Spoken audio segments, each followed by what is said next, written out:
Well, I guess we'll go ahead and get started. Thank you for joining us today. My name is Brett Crane, and we are delighted to have Dr. Lloyd Baird with us today. He is the Presidential Visiting Scholar of Leadership at the Huntsman School. And before joining us to help in building our leadership capability here, he held multiple leadership positions and taught and researched on leadership at Boston University. He was the department chair. He was also the executive director of the Leadership Institute. And Lloyd has conducted consulting across the globe on leadership. So we are indeed lucky to have him with us today. Please join me in welcoming Lloyd. Thank you. Thank you. Good to be back home. Lloyd grew up on the other side of the hill in Bingham City.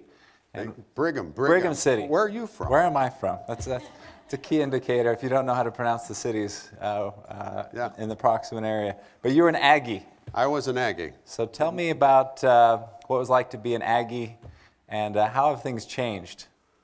The snow is still the same. I live just down from Pi Kappa Alpha, so coming up during the winter was a challenge sometimes. I was noticing, I didn't see any tubing tracks down Old Main Hill. Do you still do that? Yeah, okay. So you used to go tubing. You have to have a spotter down at the end so you don't smash into the cars. So that's pretty much the same.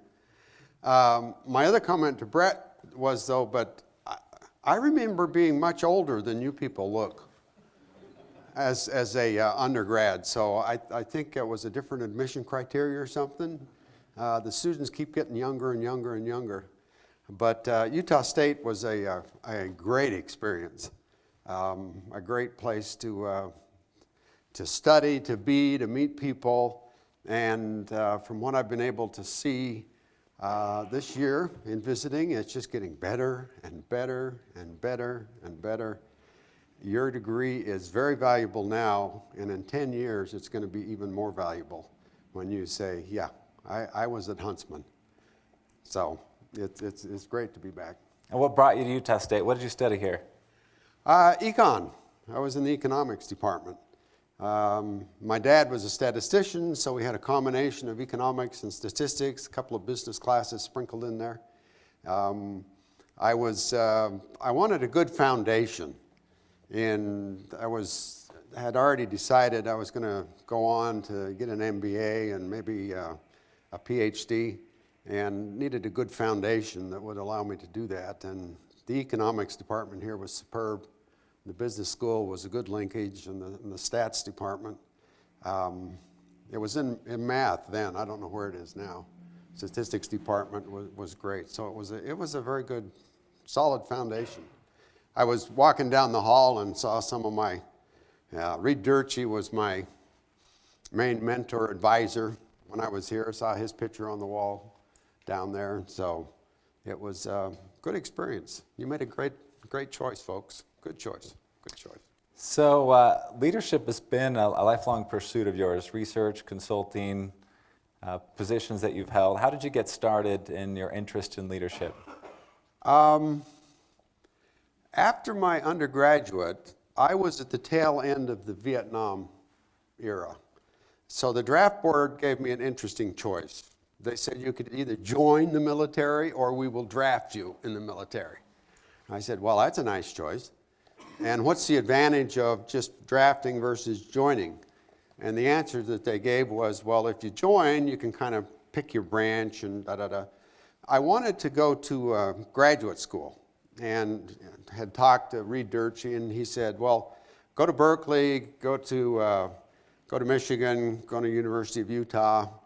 I had applied and gotten accepted. And it turned out that where I applied was Michigan State.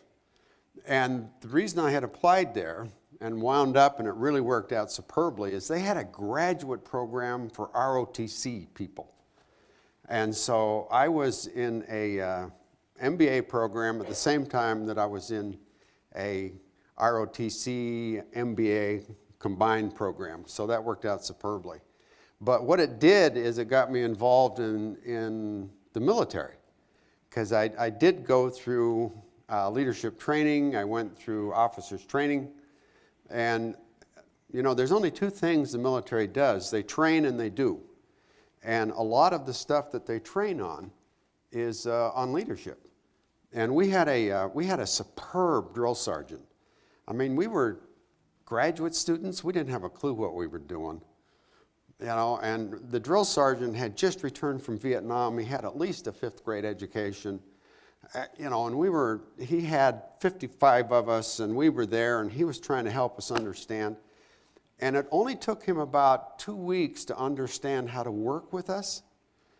And over about a month's period of time, we were with him for 3 months, over about a month's period of time, I just watched him.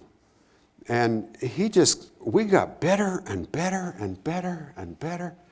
And I was watching and says, what is this guy doing? You know, it's not formal education, but he knew how to set the expectations. He said, you know, we're going to be the #1 unit here. He turned us loose, and then he'd sit us down and say, no, not that way. Let's try it this way. So he was one of the best coaches we ever had. And so I got fascinated by, you know, what is it about you that allows you to influence what other folks are doing? Now, that's what leadership is. It's how do I influence other people towards the accomplishment of a common objective? And the drill sergeant I outranked him. I was a 2nd lieutenant by the time we got done. But the rank didn't matter. You know, whenever we hit an issue, I'd turn to the sergeant and say, okay, now what do I do?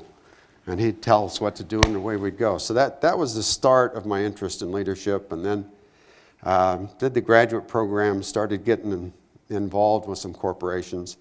Got to Boston University. We established the Leadership Institute, which gave us a lot of opportunities to work with some really interesting people in organizations that really having an impact on what the organization was doing. So I just stayed with it, kept working and observing and learning, and been a good ride.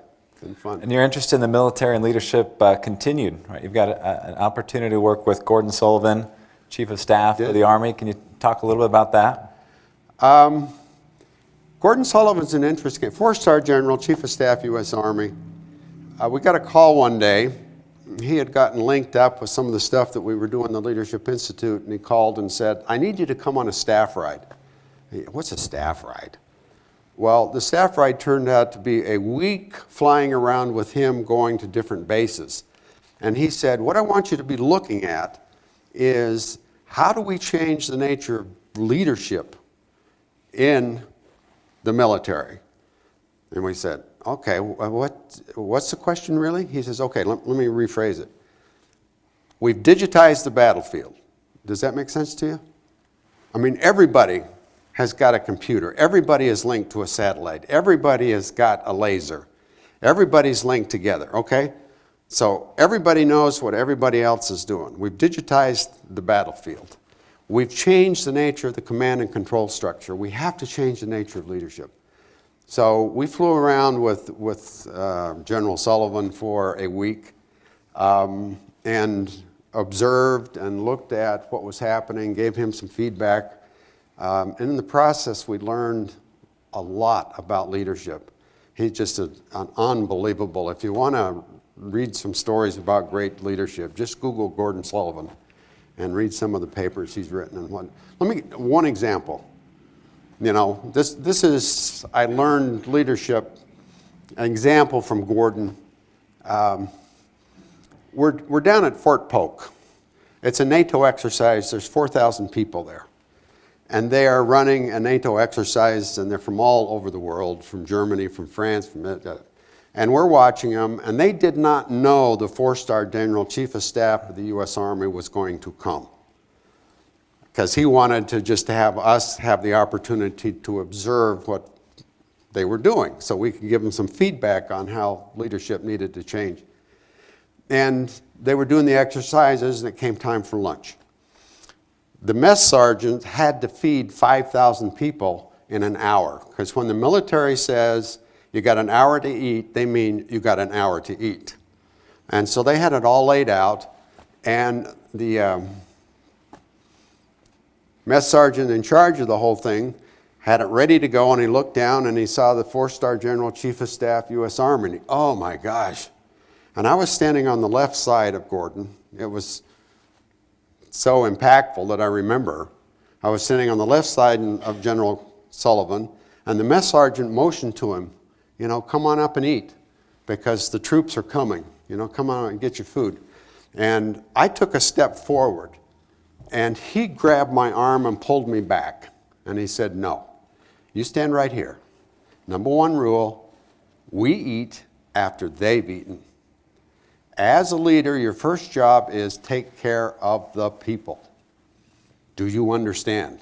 And I said, yeah, I understand. He says, okay. And he stood there for 45 minutes, and he talked to the people.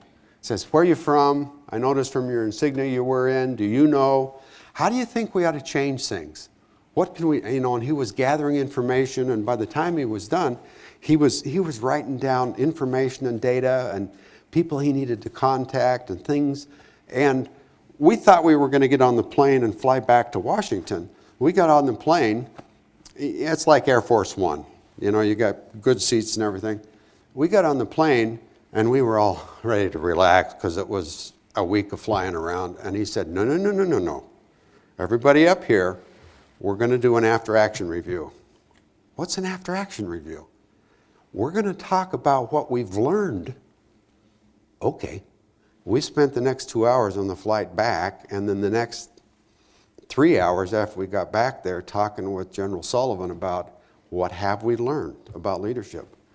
One of the impactful things from Gordon Sullivan was every time we did anything for the next 10 years with General Sullivan, we had an after-action review after everything.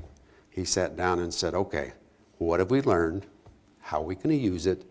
What's the impact? What do we need to change? So the 2 lessons learned from General Sullivan were take care of the troops and use every opportunity as an opportunity to learn, because that's the only way you're going to get better. Great lessons. It sounds like you had an opportunity to interact with a number of impressive leaders throughout your time at Boston University and with the Institute. Who else comes to mind as someone that was an impressive leader, and what impressed you about their leadership?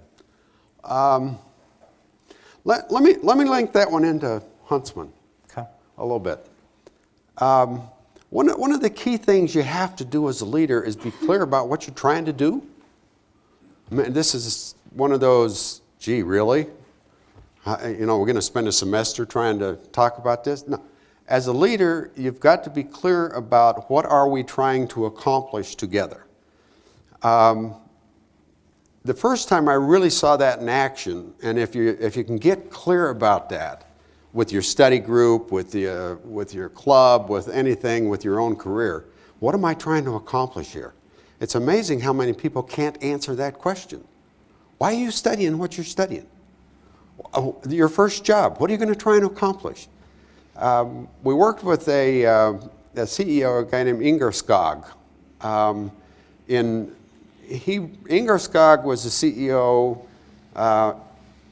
still on the board, one of the world's largest shipping lines. And he took over when a tragedy happened. The top management team was going to an executive retreat, and the airplane crashed, killed them all.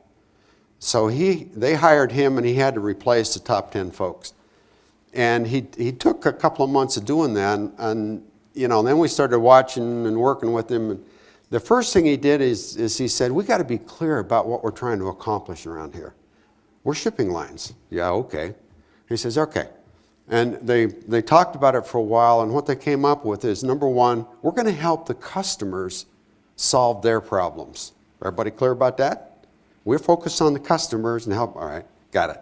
Number two, we're going to always try and do better at what it is that we're doing. Everybody here is responsible for innovation. I don't care what your job is to help us figure out how to do it better. And number three, the shipping business is the dirtiest business in the world. We pollute everything we touch. We're going to try and clean some of that up. And if you watched Ingar over a 3 to 5 year period of time, he was just dogged about those three things. Just kept coming after it. And they got so good at cleaning up the water they used, the diesel, that they started another division to help other shipping lines do the same thing. They now have prototype ships on the water that run by wave power, wind power, and solar power. Very little burning of diesel. Well, can you imagine what that's going to do with the shipping business? And then my quick story of, how did he get innovation in there? Is everybody's responsible for it. One of the biggest customers they had were people that make cars. Well, if you make a car here, you got to get it to there to sell it. Japan makes a lot of cars. They don't sell them in Japan. They sell them every place. Huntsman ships their cars. And some of the folks that are down there watching the shipping of cars, you pick up the car, you do the crane, you put it on the ship. You pick up the car, you put it on the ship. Very inefficient. Takes a long time to load it. And one of the people doing that said, "Oh, this is interesting. Could we cut a hole in the side of this ship and just drive these things up a ramp?" They said, "What do you can't cut a hole in the side of the ship." Well, they started talking with Pope. It turns out you can cut a hole in the side of the ship.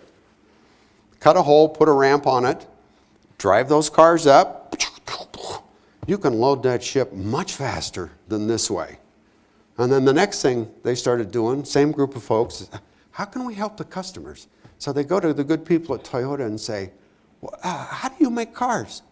So they wander around the production line and they say, the last 20% of your production line here, what are you doing? Well, we put on the windshield wipers and we put the headlights on and we do the safety check and we keep the... Any reason that couldn't be done on the boat, on the ship? And they say, what? He says, well, we're driving those cars in and we're parking them and they're just sitting there for a week as we ship them. Why can't we do that on the ship? And the good people at Toyota said, gee, you're right. We could eliminate 10, 20% of our production line. Just put some of our people on your ship and they can do all that on the ship. Now, imagine you're a competitor to Wilhelmsen and you're trying to take the contract away, working with Toyota, and you coming in and say, we'd like to ship your cars. How much are you going to charge me? There's no way you're going to beat out Wilhelmsen because they've eliminated a lot. So just being clear about what it is you're trying to accomplish. And the same thing applies to me in my profession as it applies to you in your profession. What's Huntsman all about? Well, I walked by it. It said analytical rigor and global vision and entrepreneurial spirit and ethical leadership. Okay, what does that mean? You're going to your first job interview. You sit down. Whoever is interviewing you says, gee, I understand you come from Huntsman. Yeah, great program. Really? So what did you learn there? You say, well, analytical rigor and global vision and, okay, next candidate. No. What does global vision mean to you? And if you're able to answer that very clearly, I'll just make up.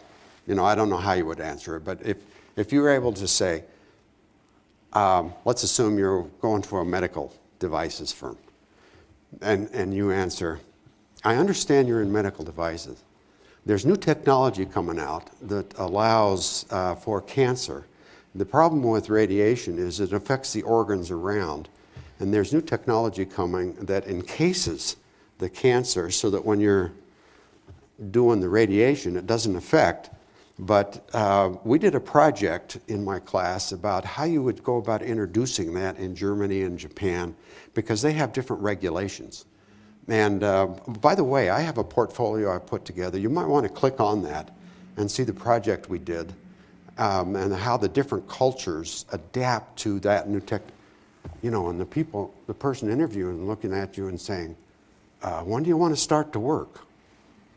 Because all of a sudden you're able to articulate a vision that makes sense to them. That's what That's what Ingerskog did. He just took an overall one and said, let's be clear about what that means. So learning from Ingar, be clear about what you're trying to accomplish. Take care of the troops. Learn as fast as you can. Great advice for the students. I think you sit in a unique perspective, having seen how organizations have evolved over the past 30 years, and the challenges that they face today are different than the challenges they faced just a few years ago. Can you talk a little about the changes that you've seen and what that means for leadership and what it means to lead in today's economy? You folks were born at the right time, because the impact that you can have on wherever you choose to go is so broad, and it's available. If you were born, 30 years prior to when you were born, you would have probably worked in a hierarchy, in an industrial model hierarchy, where you report to a boss tells you what to do, and they find out what to do from the top of the organization. It functions as a hierarchy. Organizations today that are successful cannot function as a hierarchy. It's too slow. It cannot keep up with the changes. Everybody in that organization has got to be responsible for understanding who the customer is and what we're trying to do. Everybody's got to be responsible for how do we link this organization together this way. You may be studying marketing. If I'm talking to some executives that have grown up in a hierarchy, you know who the biggest enemy of marketing is? Finance. Because the finance people are always trying to cut their budget, and the marketing people are always trying to say, no, we need more. Yeah, you know who the biggest enemy of the operations department is? The marketing department. Well, that's just the way hierarchies work, because they're silos, you can't work that way, folks. That's not the way your organization is going to work. You've got to be linked across the organization this way. If you're studying marketing, I hope you understand information systems. If you're studying finance, I hope you really understand econ. If you've got to understand what the other folks and how to link with, because it's a network that fits together. Any organization these days is affected by the nature of technology, the disappearance of, there are no such thing as global borders anymore. It's a simple question. How many of you have a smartphone? Gee, what a surprise. My wife and I were visiting some grandkids, and we've got Anna is in third grade.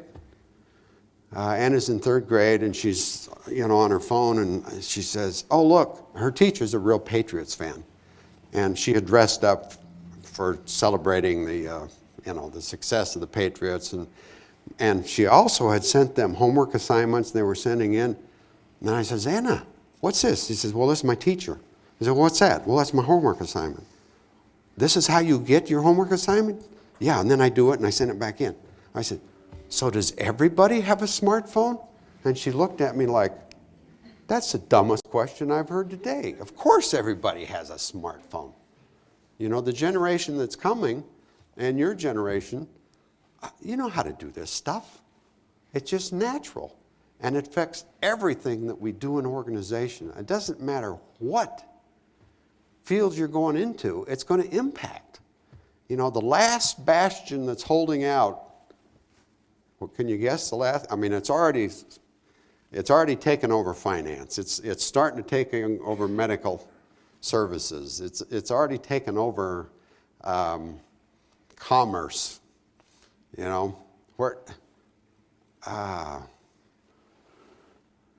Tell us, please, of your experience shopping at. You want to share your experience shopping at Sam's Club? Oh, me? Yes, please. Yeah, well, you guys probably all have. Maybe you don't. You go to Sam's Club, you link your financial information to your Sam's Club card and just walk around through those scanners and scan your items, and you don't have to go through the checks anymore. You just roll your card on out the door and they email you a receipt. We're kind of circumventing people in the old ways of doing things. We had breakfast with Jamie yesterday. We started talking about her experience at Sam's Club. You know, most retail organizations punish their best customers. You know, what do I mean by that? Their best customers are their customers that buy a lot. If you buy a lot at a grocery store, what do you have to do? You have to go stand in a line behind everybody else that bought a lot.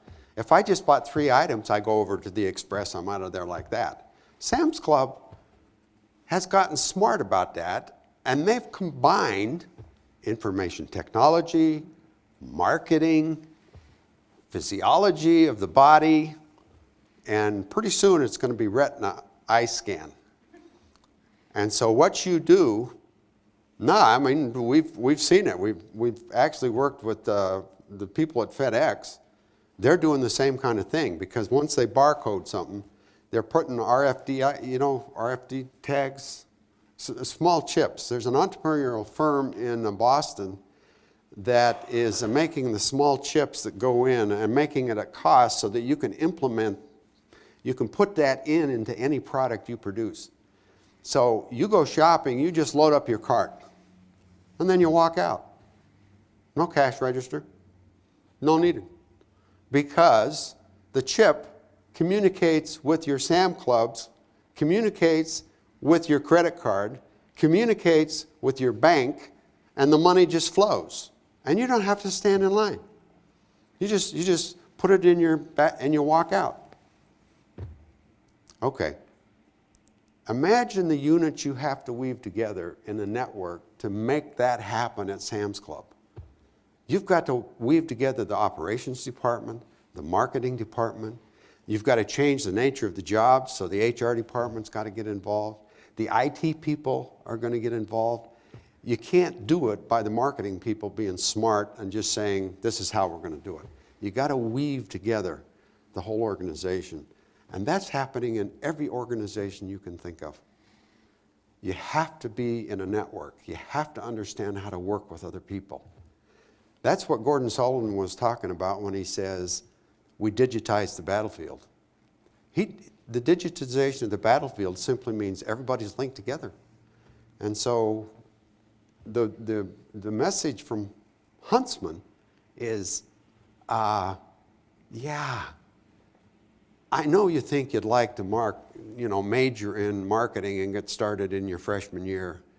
Hold it. Wait a minute. We have these other classes you need to take. You need to understand marketing. You need to understand operations. You need to understand leadership and how it fits together, because you're going to get into a job that you need to be really good at accounting and you need to be really good at leadership. And you'll be good at leadership if you understand the network and how things weave together. We live in a remarkable time. The pace of innovation, the technology, the example that you shared, all these things have implications for leadership and for how leaders operate. Can you talk about projecting the future? What will the leaders of tomorrow need to do to be effective? You talked a little bit about that. Can you speak to that more? It's not a big mystery. I mean, we could have a discussion, and you could. The way to frame it is, think about the best coach you've ever had. What did that person do? Or the best dance instructor you've ever had, or the best piano teacher you've ever had. Or if you're in music, how does a jazz ensemble operate? Well, all of those people or units have really good leaders in there. And what are those leaders doing? Those leaders are, let's make sure we're clear about what we're doing together. The Gordon Sullivan approach, what's the purpose? And just don't tell me the global purpose. Be able to be real clear about what global vision means. Be real clear about what does innovation mean. So let's be clear about our vision. And then the second one that I like to pull up is the one you've got listed out there as ethical leadership. Absolute integrity. How long does it take you to build trust? Because if you're going to be working in a network organization that's fast moving, you've got to have the trust of the people that you're working with. And the only way you're going to build that is with absolute integrity. And when we talk about integrity, You've got ethical leadership. You use the word ethics to describe it. Ethics is much more than just doing the right thing at the right time. It's about making sure the data is correct, making sure you deal with problems that arise in a quick way, making sure that the decisions you make impact people the way you think they're going to impact, being transparent with the information that you have. I like to talk, my quick story that I use with executives when I'm talking with them about this is we live in Boston, and if you're going to New Hampshire, there's a sign that says, "Don't hit the moose." Like I need a sign that tells me, "Don't hit moose." Now, the problem is, you don't have moose around here, do you? You have moose? Yeah. You know what a moose looks like? Mm-hmm. Okay, the problem is you hit a moose, they got long legs, they're going to hit you in the windshield. It's not good to hit a moose. Well, all right, what's the point of the story? Let me give you an example. I'm working with Florida Power and Light, and 30 minutes into the discussions, it's clear they're not clear about why we're having this 2-day offsite strategic planning session. And the energy level is just not there, so I just stopped it. And I said, "Okay, what's the dead moose?" And they looked at me and like, "What? Are we paying you for this?" They know, "What's the dead moose?" They said, "What do you mean by dead moose?" So I told them the story about New Hampshire, and you hit the moose, and let the moose stay there for 2 days. Now you have a stinking dead moose, and I'm going to pick that moose up, and I'm going to bring it to your next offsite, or I'm going to bring it to your next team meeting as a student. I'm going to put it right on the table. Everybody can see the dead moose. Everybody can smell the dead moose. There's nobody talking about the dead moose. Your team is not challenging the person that's not producing. The data you're using is not quite accurate. Wrong culture, folks. You can't operate that way in a fast-moving environment. So I stopped it at FPL and say, "What's the dead moose?" And they said, "Well, we got to fire 20% of the people over the next 6 months." So why aren't we talking about that? If you're not talking about that, people are not going to trust you. They can see it. You know, people are like dogs. They can smell things. You don't have to pretend to hide. You know, everybody knows what's happening. Well, they talked about the dead moose and they solved their problem. They did a superb job. But my bet is I could walk into your next team meeting and there's some dead moose on the table. You know, the expectations are not clear. So, yeah, I think the next thing you got to build in a fast-moving environment is you got to have the integrity, folks. You just got to build the trust, or it's just not going to work. And then the third thing I'd add is because things are going to change so fast, you are never going to get it exactly right. Do the best you can and get on with it, and learn as you go. You got to always, you know, you might think I'm going to graduate. Oh, good. Oh, now I'm done. No, you're not done. You're just starting. You know what half-life is? Half-life is how long is the information that you now know going to be valid and useful? The half-life for most of what we do in undergraduate programs is 3 to 5 years. Which means if you haven't learned anything new in 3 to 5 years, we got a problem. So whatever you do, you got to be in the learning business. So be clear about what you're doing, build the integrity, and learn on, folks. And keep going. Continual learning seems to be a theme from the leaders that you've interacted with. I'm curious if you'd share some of your personal habits that have allowed you to continually learn and grow and develop. Are there any books that have impacted you? Are there any sources that you turn to refresh your knowledge? Let me give you the answer from a leadership perspective. I am an observer of people. You know, the best way, each of you has a different way of learning. I hope you've discovered that by now and you're linked up with people that have other ways of learning. I learn by watching and observing what happens. Do it and see how it works. I love to go to plays or recitals or jazz groups or swim meets. I'm kind of boring when I go to those things because I spend more time analyzing what's happening and how it's happening. You know, if you really want to see a good director in action, a good leader in action, go talk to a director of a play. You know, how do you weave these people together and get them to perform? And by the way, you've only got 2 weeks to do it. And so one of the ways, at least that I learn, is you know, Yogi Bear is one of my favorite. And one of his quotes is, you can see a lot by looking.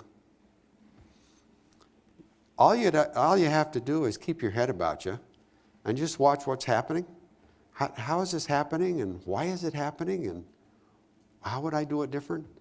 And one of the best things you can do, let me give you a suggestion, and I hope you do this, because it will improve your performance in school and in organizations faster than anything you can do.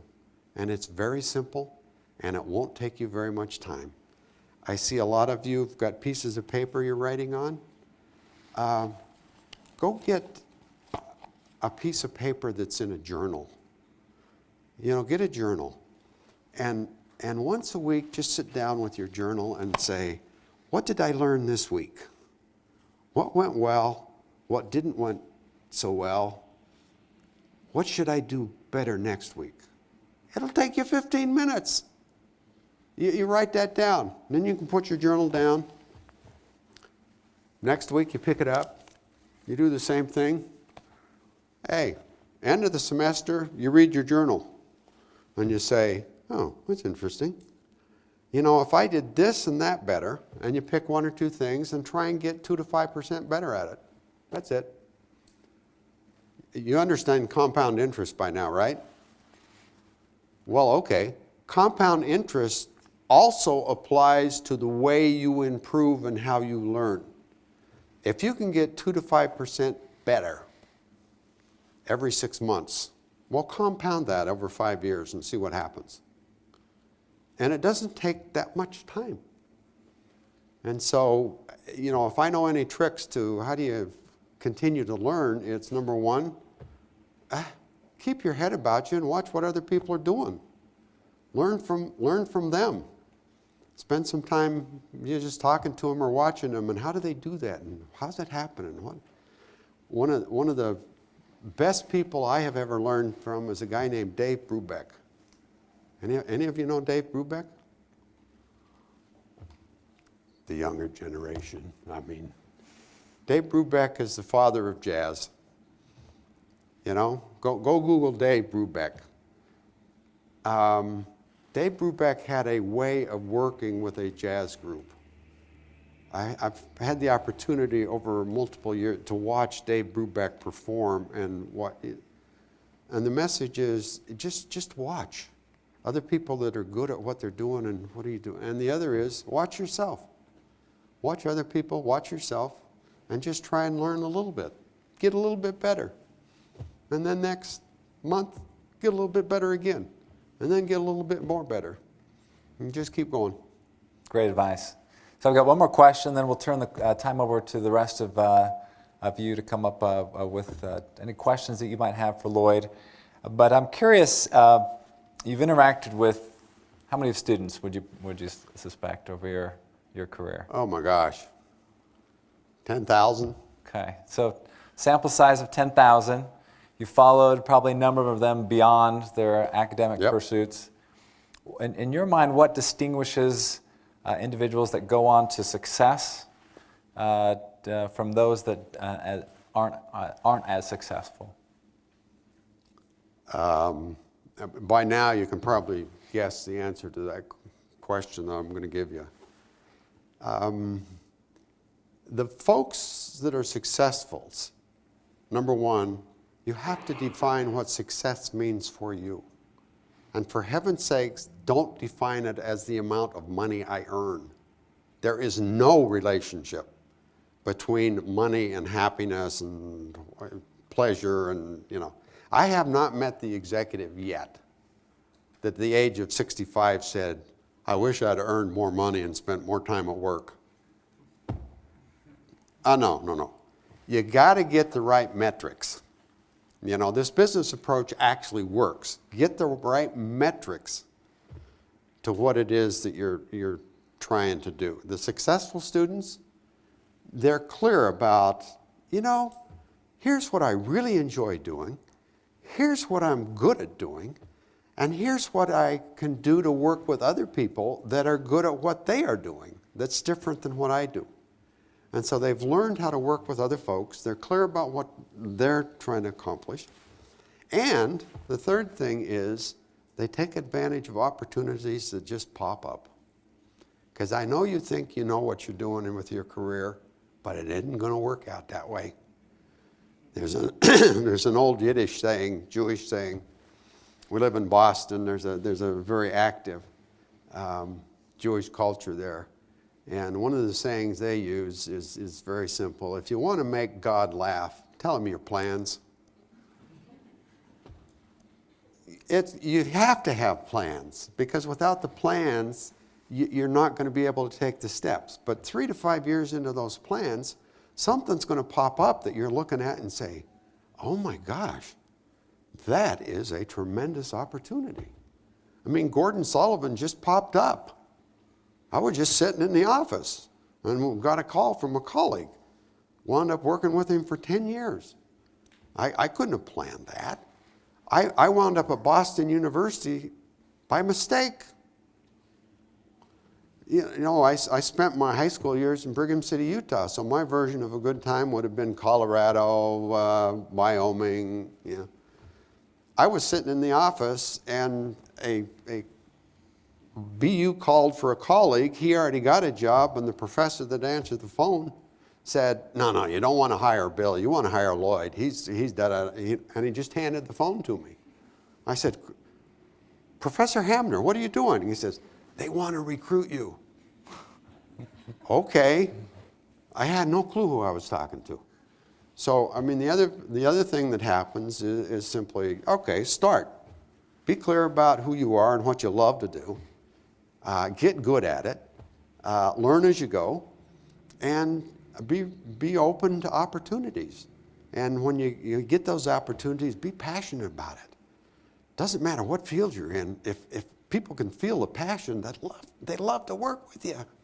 Because, oh yeah, this is good stuff. And in any field, there's good stuff. You can accomplish a lot of really good things. And are grades important? Of course grades are important. But it's what you do with the knowledge you have that's important. Because 3 to 5 years from now, the grades, they will have helped you. But learn as much as you can, learn how to work with other people, learn how to take care of opportunities, and be in charge of your own career. Because if you're not, the organization will do it for you. And they will take you places you might not want to go. Great advice. She's given us a 0. What is she giving us? It's a 1-0. A 10. There's still, yeah. So Yeah, we have okay. a few minutes for some questions from the students. I think we have a rolling mic. If you have a question, raise your hand and we'll connect you with the mic.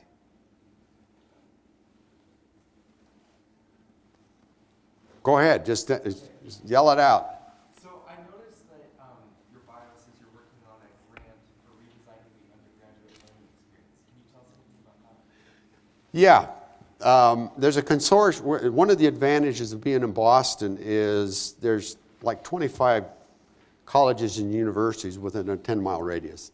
And so there's a consortium there between MIT, Harvard, Boston University, Boston College, that's looking very carefully at what do we do with education and how do we use the capabilities of the network and visualization and all the kind of things you do very well to reframe and redo undergraduate education. I mean, a quick example would be, what year are you in? I'm a sophomore. You're a sophomore. Okay. Here's what I want you to do. I'm going to give you an assignment. We'll pick whatever class you want. Well, let's pick leadership because that's what I'm in. I'm going to give you an assignment to help you understand this global stuff a little bit better. I want you to write me a 2 to 3 page paper on how to deal with a difficult boss. And I want you to do that with these 2 other people that are in the class, because it's going to be a team project. And there's going to be 6 people on your team. And these are the other 2 people. The other 3 people you have to find. And the only constraint is they may not be in North America. You've got to find somebody from Asia, you've got to find somebody from Europe, and I'm not going to help you, not my problem. You figure out how to network and find somebody that's working in organizations there, and you talk to them about how to deal with a difficult boss. Okay? And you've got 2 weeks to get this done. And when you present, I want them there, video conferencing in, helping with the presentation. So you got to find them, you got to talk into it, and I'd like part of the presentation to be a 5-minute video that we can catalog and use as a summary and put together with everybody else's presentation, so that next semester we can use that as how do you deal with a difficult boss. And the assignment's going to help you understand how to deal with other people in a network, what's the differences across cultures, and you got 2 or 3 weeks to get it done. And the question becomes, well, could you do that? Yeah, you can do it. We've had students do it. You mean they start by saying, do you want me to do what? I said, well, go find them, you know. I would suggest within the next 2 days, you better use your network and find people. And what are you learning in the process? How to network, how to use your technology, the differences in culture, how to do a presentation, how to get them to receive feedback. I mean, so those are the kind of things we're playing around with. And how do you use the technology in simulation and visualization and linkages across borders? And so where's it going to go? Well, you'll feel some of the impact here at Huntsman, you know, because Huntsman's part of the group that's helping us figure it out. So, yeah, education's got to change. It's too expensive and it takes too long. I bet he can do it in 2 weeks. We'll give him 2 weeks. We'll give for him that 2 assignment. weeks. Okay. 2 weeks. Another question.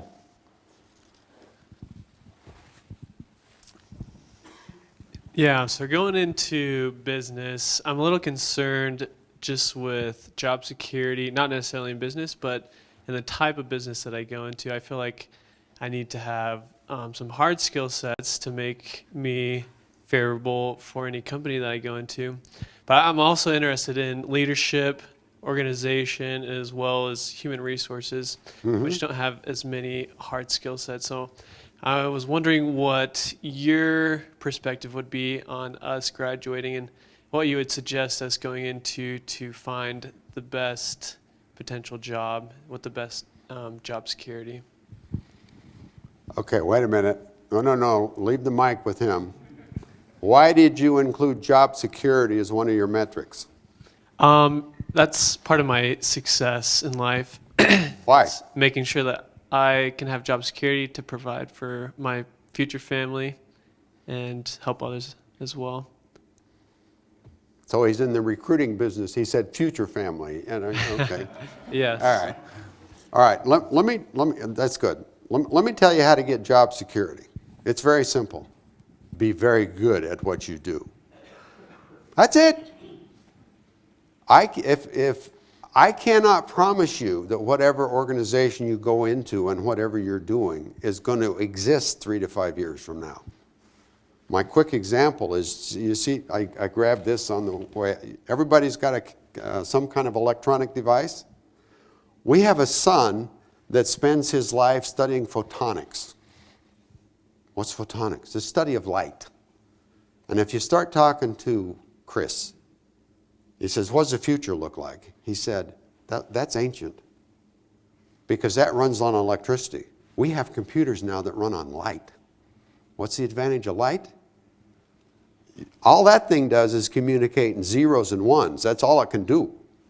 And as soon as I communicate with light, I can communicate all sorts of things, and it does not create friction.